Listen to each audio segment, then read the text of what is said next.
What's up, internet fans? I'm Chris. I'm Ryan. This is Not Another Gamer Show. Episode 6. Maybe 7, I don't know. Yeah, dog, what episode is this? What episode is this? 5. Alright, stop talking, dog. Yeah, how about we not... Welcome to episode all that? 5. We're here to talk about mostly Nintendo stuff. And some grown folk stuff, too, though. So let's get right into it. So it's been a little bit of time since last we spoke, and this is a great opportunity for Ryan to kind of tell us how excited he is about all the new stunning developments in the world of Nintendo. I was super stoked about Mario Kart. When I first heard about it, I was like, holy crap, I can fly in Mario Kart. And then I realized that there was already that innovation in the series with Mario Kart 7 after this guy showed it to me. I don't play 3DS. I'm not 12 years old. I don't play that thing. But supposedly, you can do that in the last one. So really, the only thing new in this new one is the HD graphics, and that's pretty crazy. No, and you could stick to walls. yeah. I guess Nintendo just really likes the idea of sticking to walls, because in the new Legend of Zelda, you can do that as well. You're like, you run through paintings. You're just Link, and you go, and you just go through the paintings.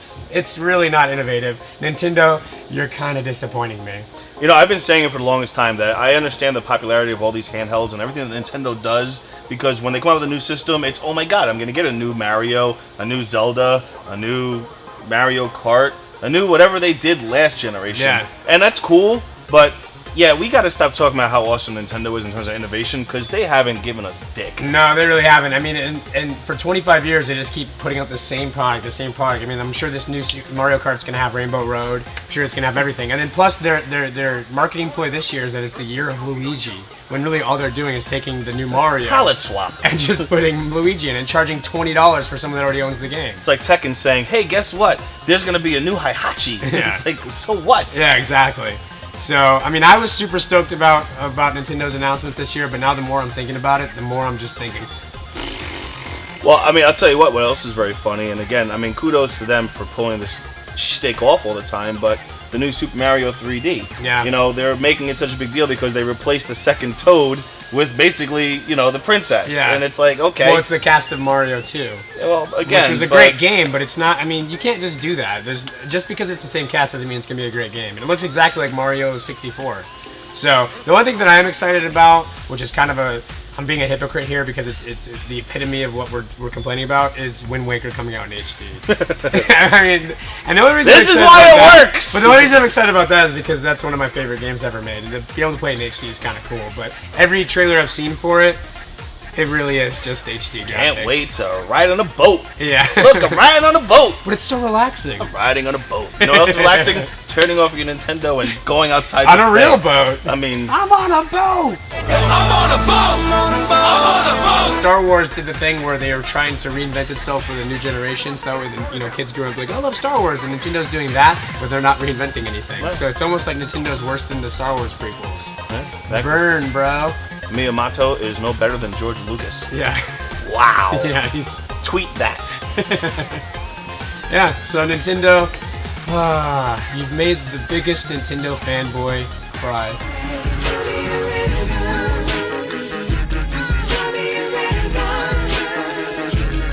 Alright, look. Fuck Nintendo. I said it. I don't care. It's grown folks' time. Today we're going to talk about stuff that people our age are supposed to be playing. Not with Pokemon.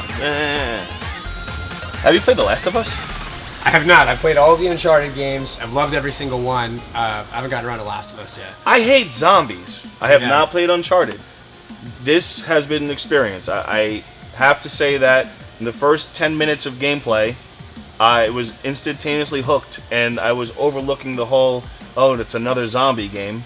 And I will stand corrected because it may just be another Uncharted game, because I haven't played the other two, but Sure. if you haven't played The Last of Us, I mean, it's a disservice to pretty much all gamers not to enjoy this game. Right on. It's- The visuals look amazing. It looks like it's very story-driven. It doesn't look like your typical zombie movie. I mean, you know, Game. exactly. Well, I mean- It's hand in hand. World War Z, you know, same shit. But the thing that I really like about The Last of Us is while it is story-driven, the action it feels like I'm playing a game. You know, a lot of times when you're playing a video game that's more story-driven and linear, you just feel like you're just going through the motions and Sure. you're just playing quick time events to get to a spot, and then all right, you played a movie for 4.5 hours.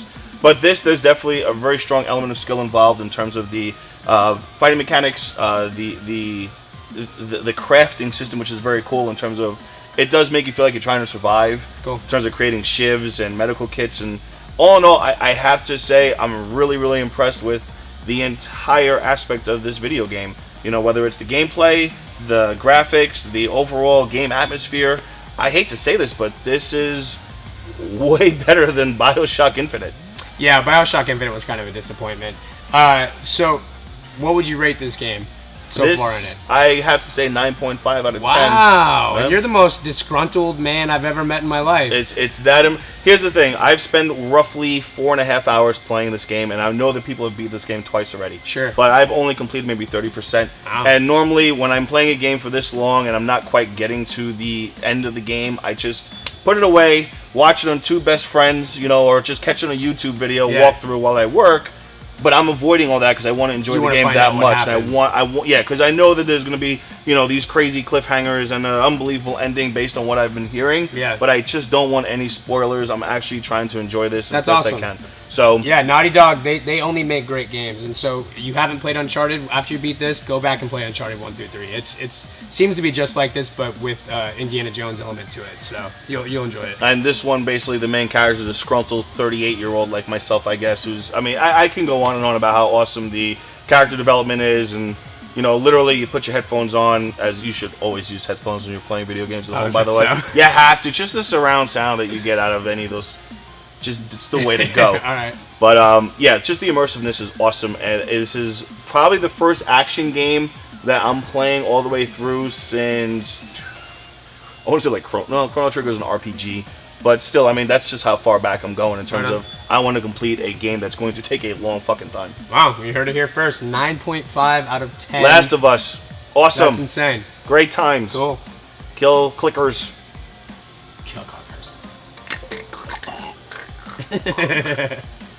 Alright, so there's this brand new game coming out called Dragon's Crown, where it's a very RPG inspired, it's a beat 'em up, it's a side scroller, it has pretty much every element that I love in a game scrolled up into one. Of course, there's also babes with bouncing boobs. And booties. Very, very modern. They got the booties shaking too. Yep. They're twerking. They are twerking. So, I'm not sure when this game comes out. It comes out in August, but it's going to be on the PlayStation Network. It's going to be on the PlayStation Vita, which is kind of cool because now you can play it on the toilet, get a nice little erection going, start your beat off right. That was an amazing line for all the wrong reasons. So, Dragon's Crown. Look, I can't even get into it anymore now. So that was... Wow. I thought that's why you're excited about this game. Actually, I was excited because it reminded me of Dungeons and Dragons Mysteria. Oh, my bad. Yeah, I was excited about it because it looked like a cool video game, not because it was pornographic. Bouncing boobs. Okay. I guess we're going to start appealing to a different audience. So, yes, titties. Lots and lots of titties. That's what you guys wanted, right? I'm going to pull myself away from the juvenile rank and be the old man right now and just say the game looks really fucking awesome. Sure. I mean, it just has 6 characters to choose from. Now I'm boring the audience because I'm not talking about titties. That's okay. You should have seen this guy when he first showed me the trailer. He was like licking ass. his screen. Nah, I like the ass. The ass was cool. But Booty smell good dough. That's what he said. He's like, booty smell good dough. And I was like, what? And he's like, Dragon's Crown. And I was like, all right, Chris, we'll talk about it on the show. Right now, 2 Chainz is writing all this down and is making a new song with Major Lazer. Yeah. It's coming. So- Booty smell good. Yeah, Dragon's Crown coming in August. One of the things we like to talk about is how gaming is clearly evolving into something more than just your console and PC. Sure. And I have to really, round of applause to Apple for their recent gift to all of us with iPhones and iPads, and that's releasing a bunch of games for free. Yeah. And good ones. Sure. What do you do when you milk, developers drive all their money? You give some free games out. And, right now you can go to the Apple Store and pick up Sword and Sorcery, Infinity Blade 2, Tiny Wings, Badland. The list Where's goes... my water? It's over there. Oh, whoops. Yeah, I mean, it is a great list, and thank you for the free games. I feel like they could have done more free games, though. This is the That's problem just me. with you people. I'm pointing at you. Like, here's the thing. Come on. These games are wonderful. These games are great. The reason they're giving out for free is because everybody's already bought them. I Give see out that, some but- games from like developers that need the help. Like here we're giving out some free games from these developers that need some help. With some exposure. Why do I have to be this guy all the time with you next to me? I'm just all the saying. time. There's an audience outside of the hardcore gamer. There's people who've never played Infinity Blade, and they're gonna be like, "Holy shit! It's Mike Tyson's Punch Out with a sword." Every bro with a Keystone Light in his hand has played Infinity Blade 2. It is the Call of Duty of iPad games. Stop it. Okay. What about Sword and Sorcery then? Sword and Sorcery. Every kid with tight pants that are rolled up like me has played Sword and Sorcery. Who's not wearing tight pants that are rolled up? This guy. All right, that's Who's true. there a lot more of than you? Me. That's true. I'm There's older. I have things more to do. experienced. Yeah, you're right. I'm just saying it would have been nice to get some more indie games in there. Because these are blockbuster games for Apple. Which, I mean, I'll appreciate, sure. Maybe it'll get people buying more games, but... Well, what do you want? Angry Birds or Cut the Rope? No, those aren't indie games at all. No, I wanted things like... They were at one time. Not really. Oh, come on. Cut the Rope wasn't an indie game? Cut the Rope was. Okay. Now it's like an arcade game that you can play in arcades. Like, it's crazy. Anyway, I'm just saying. This is a nice gesture, but... Come on. Wow. Look, a up. gift horse in the mouth with Ryan fucking Rugged. Look, fuck him. Go out there. If you don't have these games, which I'm assuming there's a lot of you out there that don't, download them. They're a lot of fun. They're great games. It's a way for you to see the world that we inhabit that maybe you don't want to come to because you're going to become this fucking guy. If you have an iPhone and you've never played one of these games, You're okay send us with an me. email and I'll send you $100. But seriously, if you've never played one of these games and you have an iPhone, I don't think you exist. Like, you're not real because everyone's played at least one of these games. All right, so please, in the comment section, or forget that, just hit like if you think I'm right. Sure. And if you like trolls, like me, troll away, homie. iPad, Apple, iPhone, thank you. These games are awesome. Pick them up. They're free, and they're worth your time. You, Apple. You in the ass. I don't know why I got so angry. Wow. So there are two huge events coming up that we're both actually going to be participating in. Not together, because we don't go anywhere together. Just on screen. We hate each other off screen. I will be attending Comic-Con next week. San Diego Comic-Con, where I'll be interviewing Seth Green, Rob Corddry, maybe the Workaholics cast, if I can get there on time. That's very Workaholics sounding. And then the big one that I'm excited about is Edgar Wright and the cast of This Is the End, or their pub crawl movie. I don't remember the name of it. So the cast of Hot Fuzz and all those guys will be there too. Simon Pegg, all those guys. So that one I'm really stoked about. So expect Sure, I'm footage good. from that soon. And then you're very excited about Evo. Evo. You know, it's now 8 years I've been attending Evo, and I Nice. think it's been going for probably almost 20 now. Wow. You know, in terms of where it started, over like some college in California. Were they playing Pong? They were playing Street Fighter. They Oh, didn't. oh, yeah. They didn't go too forgot far it's so from their old. origination. My gosh, Street Fighter is old. Yeah, but Evo's coming to Vegas next week. I'm really excited about that. I'll be there. You know, with Bellzone, we have a couple of our own sponsored fighters that'll be involved. Mr. Ruin and Mr. Peter Suh. They're kick-ass. They're very, very good at fighting games. I think the really cool thing about Evo is that it's starting to break out of its mold of being that kind of a niche, you know, world of gamers, because professional gaming, aka esports, is starting to gain some traction and get some validity. Yeah. And you know, I got to give a really, you know, round of applause to the guys over at Evo, because they've really created something special. And you know, last year they were at the Rio, and you know, it was literally the World Series of Poker of Street Fighter. They had well over 10,000 people come to watch people play Street Fighter, and Yeah. $50,000 in cash prizes, you know, nothing to sneeze at. So, you know, this year I'm hoping to see an even larger crowd, and it'll be at the Paris Hotel. So if you're in Vegas this weekend, you know, starting July 11th, you're going to be seeing a lot of people with their fight sticks from Mad Cats, and you know, they're playing to kick the shit out of somebody else in a video game.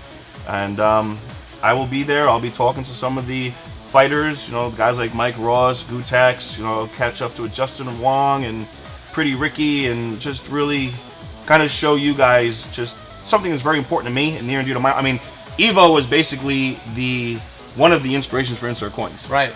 So Evo, they're calling me right now, to let me know that we're gonna schedule our interviews. Yeah. All right, boys and girls, that about does it for our super troll edition of Not Another Gamer Show. I'm Chris, I'm Ryan the Troll. and I can't believe we just filmed all this tonight. I'm really excited to see what actually makes this episode. Because We're leaving nothing on the cutting room table, folks. Director's cut version. That might not be a great idea. You may never watch us again after this. And we'll just come up with a new concept. Sans the Troll. Alright, well, it's been fun, guys. Welcome your new overlords in episode 6. Not another gamer show.